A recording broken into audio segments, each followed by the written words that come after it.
Hello, my name is Fiona Spence, and I'm a telephone-based rapid results mindset coach who has a passion for martial arts. And you can imagine how excited I was recently when I was invited to give a live talk to a fabulous group called Bots.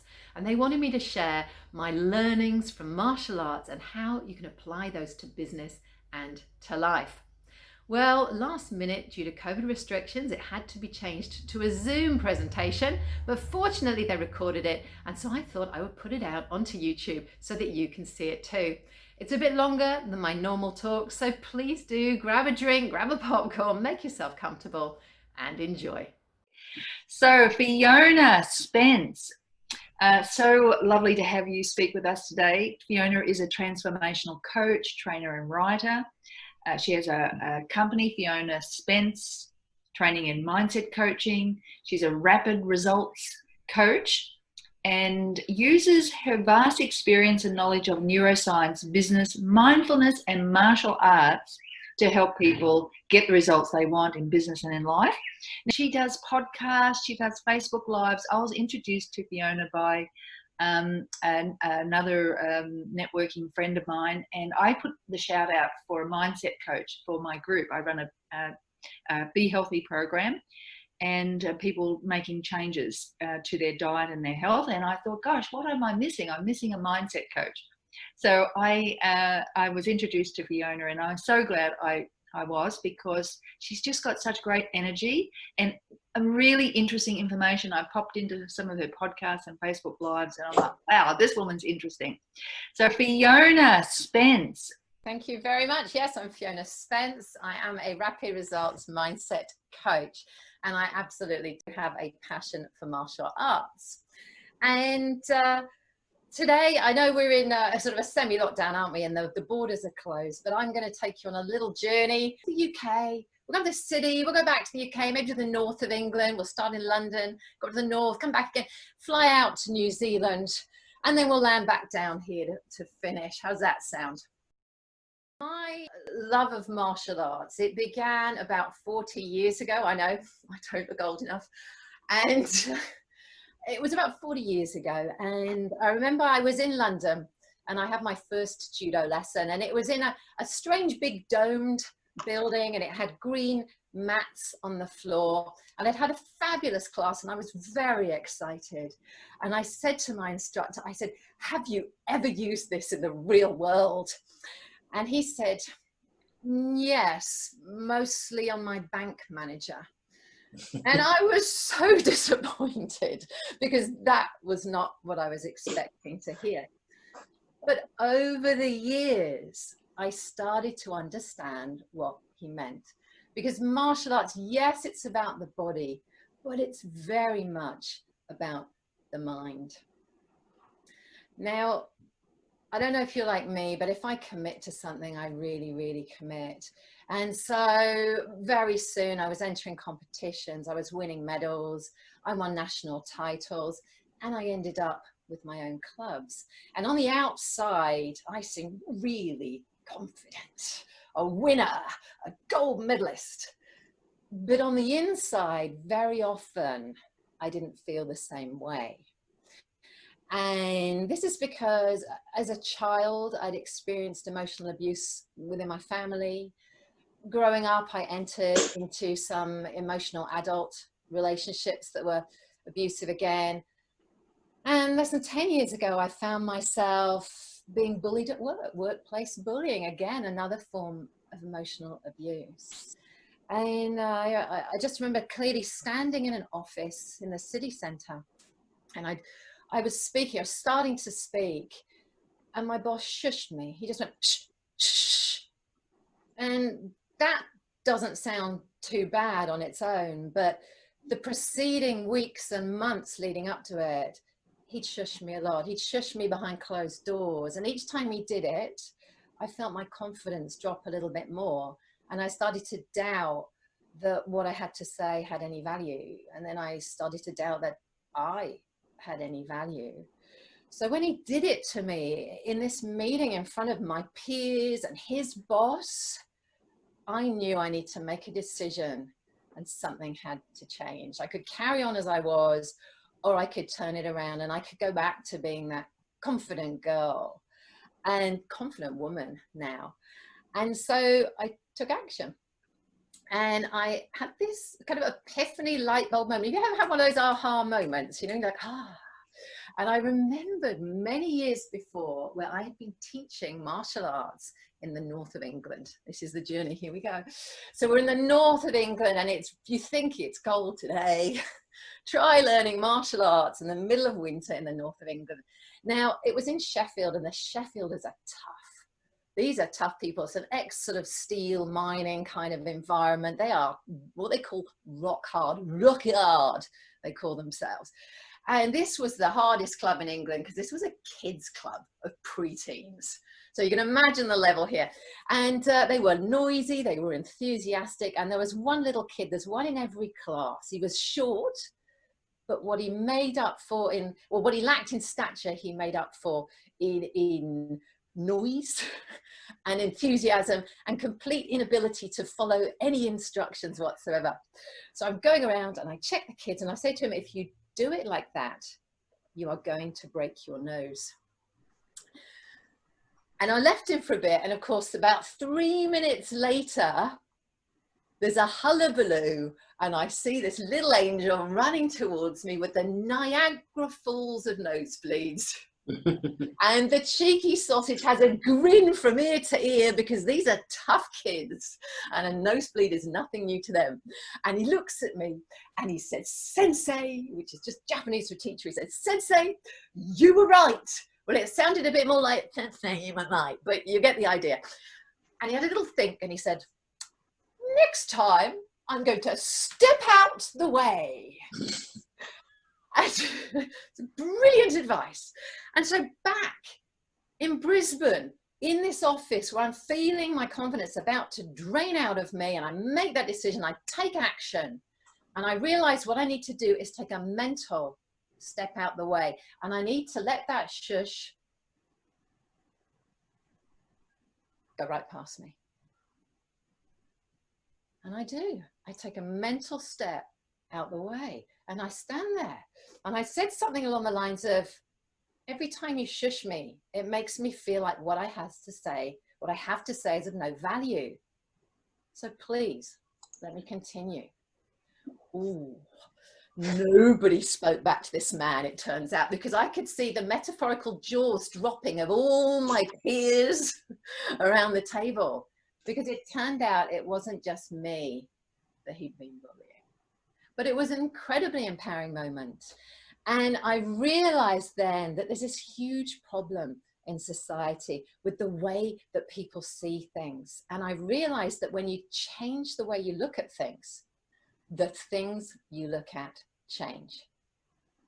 And that is why I decided to dedicate my life to learning how to rewire my brain and helping other people to rewire their brains too, so that they could change their lives. And that's how I became a mindset coach. Now, I love martial arts. So therefore, when lockdown occurred, I decided that not only would I continue doing martial arts, even though we couldn't meet in our clubs, but I would get better, because that's the sort of girl I am. So I thought, well, look, the best way for me to do that is to learn a weapon, because I can practice it on my own. And I decided I would learn the sword. And I thought, okay, who can I ask to teach me the sword? Who is the best martial artist I know? Well, it's a man called Tony Schaffelberger in New Zealand. There's our next jump. So Tony has a company called Quiet Confidence. And he is, without a doubt, one of the best martial artists in New Zealand. But I had a feeling, even though Tony's this incredible guy, that he would teach me the sword, because just a few months beforehand, I'd actually helped Tony in a coaching session. He'd had an issue, can you believe it? Despite having this company, Quiet Confidence, he had a little crisis of confidence. And I see this a lot. The more successful people are, the bigger the doubts they have and the self-doubts. And very often, as was the case in Tony's situation, they stem from childhood. Now, confidentiality is everything to a coach. It's very, very important. And the reason I can talk about Tony is that he did give me a testimonial on LinkedIn. So it's all right for me to discuss what he's shared in LinkedIn. If you want to see it, actually, please do just connect with me on LinkedIn anyway. Just find me on there, Fiona Jane or Fiona J Spence I'll be, and I'll put a link up or something in the chat so you can find me, because I'd love to learn more about all of you. So anyway, I had this amazing session with Tony, and he let go of this problem like that in one session. So therefore, when I called him, he was like, yes, of course, I'll teach you sword. So it just so happens that I brought one along today. It's an incredibly lethal piece of wood. This is about what I'm allowed to train with at the moment. You start off with a nice light piece of wood before you go on to the real one. I've once used a real one. It's very, very scary indeed. So they're really sharp. So when I had my lesson with Tony, I realized that there were a lot of parallels to life. And I'm going to share you the lessons today that I like to take out of learning sword and put into life. And you can use these lessons in life. You can use these lessons in your business. So first of all, Tony showed me how to hold the sword. And I'm going to play a bit with my screen here as we go, just to get a good angle for you. He showed me how to hold the sword. So let's jump ahead, and I'm holding the sword, and he said, okay, Fee, so we're ready now to lift it. I'm like, oh, great. So I'm excited now because I'm going to lift the sword. But he said, just a second, just before you do that, press pause. He said, imagine this bit of your hand here. And he said, just feel it. He said, feel that bit of the hand and just feel it on the handle, and just feel the weight of it on the handle, and tell me what happens. So I took the sword, and I felt the weight of that bit of my hand on the handle. I said, Tony, the tip is moving. The tip of the sword is moving. He said, that's right. That is the very beginning of the cut. And the parallel here to life is that the smallest action can create a phenomenally huge result. And sometimes you get so overwhelmed, the whole thing seems so big, you know, the project that you never get started on is just so overwhelming, that if you can break it down into the smallest possible step that you can take, you'll find that you do get started. You know, you just send the text, or you pick up the notebook and you write my life's memoirs, you know, whatever it is you want, you just take that little tiny step, and now you've got some momentum, you're starting to move. So then he said, okay, Fee, all right, off you go, lift the sword. So I remembered the pressure, the tip lifted, and I lifted up the sword. And I've got a low ceiling here, so if you hear clanging and banging, it's ceiling fans and the ceiling falling down. But I lifted the sword, and he said, Fee, press pause. Then he said, what did you lift the sword with? I said, well, you know, the handle. So I think I was lifting it from the handle. They said, well, it looked to me like you were sort of lifting it from the middle. I go, oh, okay. And then I go, I know what he wants here. He wants me to lift it from the tip.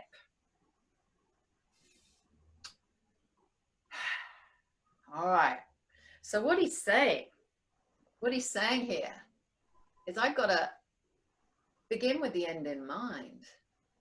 Because so often, you know, we think about the beginning of something, or we think about the middle of something, but we forget to think it all the way through to the very, very end. So he's saying to me, begin with the end in mind.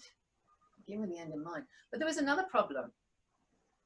There was another problem, because he said, and also what you're doing is you're very much lifting with your arms.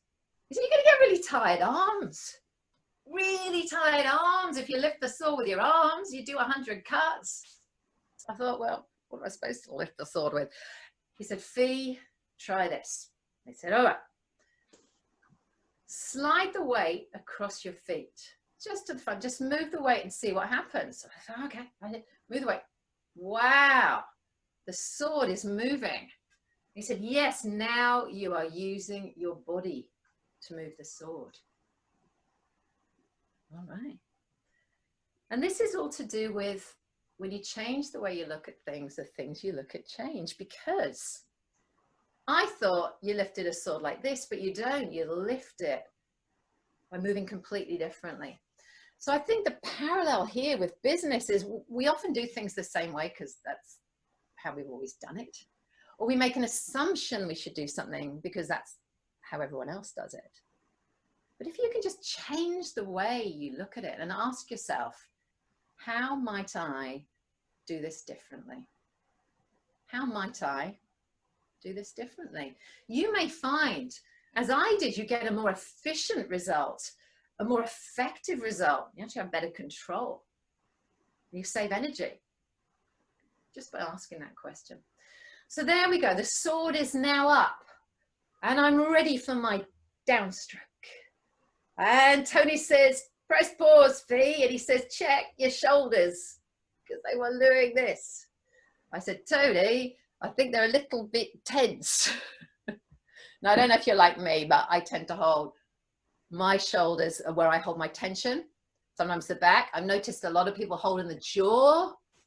Others will kind of have them, I don't know, in the hips or their knees or their feet.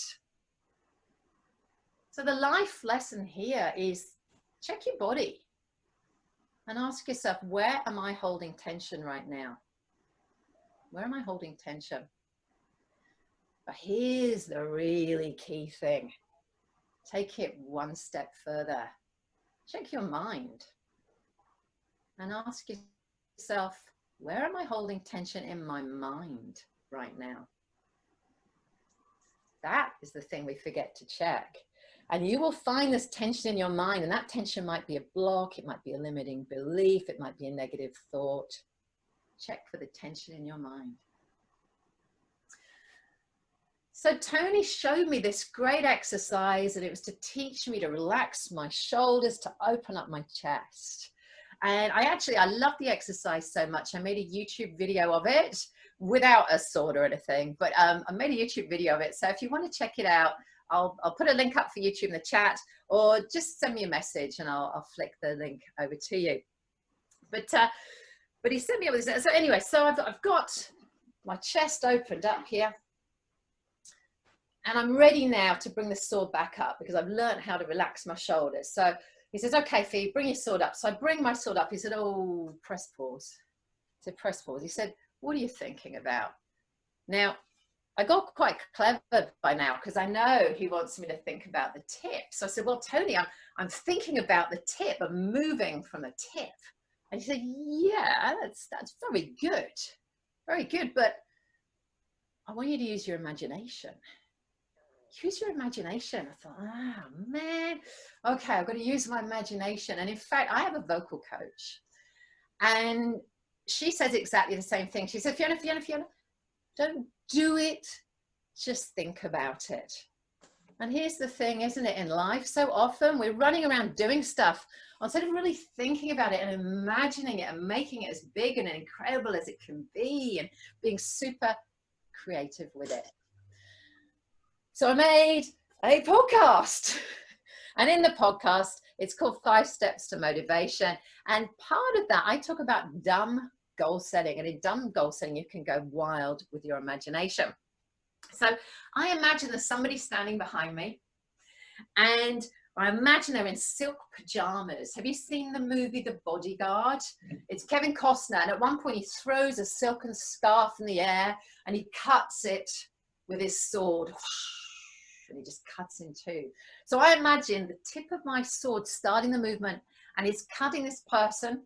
They're very buff under their pajamas. It's cutting off their pajamas. It's cutting them with a tip just up the front here, and they have to tip their head back, and they get this little nick on their chin. And when I do that, the cut is so much smoother. I'm like, wow, this is incredible. There's not much space here to do it. So yeah, I can't. But anyway, so I do my cut. I'm using my imagination. And I keep going because he doesn't say press pause. So I keep going despite the ceiling fan. I keep going. Done it. I've finally done a full cut. And Tony says, press pause. He said, Fee, what were you doing with your breath? Now, I have done martial arts for many, many years. And if there's one thing I know, It's that you breathe out on the cut. So I said, Tony, I breathed out. And he said, yes, you did. But he said, you didn't breathe out of the end of your sword. He said, you must project your intention out of the end of the sword, and that starts with the breath. So use the breath to project your intention. And it's funny because in life I do it. I think, okay, I'm going into a meeting now. What message do I want to give everyone else? What intention do I have for this? What am I going to get across to them? And what is my body saying about my intention? And then in the meeting, and you can do this too, you can press pause at some point during the meeting and just check, what is my intention right now? What am I projecting to this person in front of me? So there you go. Those are all the lessons from a sword. There's quite a lot there. We're zooming towards 20 minutes though. Do we have time to recap on the lessons, or are we tight on time? No, I think we should just recap. I've just written them down, but it would be good for you just to go over them. There are a lot. So first of all, I pushed down, and that was remembering that the smallest action can be the start of something big. The second one was to begin with the end in mind. Stephen Covey, 7 Habits of Highly Successful People. Begin with the end in mind. Remember, don't just think to the middle. Really, are you really thinking to the end of what you're doing? Then I had to use my body to lift the sword, which meant I had to change the way that I moved. So look at the way you're doing things and ask yourself, how might I do this differently? How might I do this differently? Checking for tension. We've got the physical tension, but also the mental tension. Where am I holding tension in my mind right now?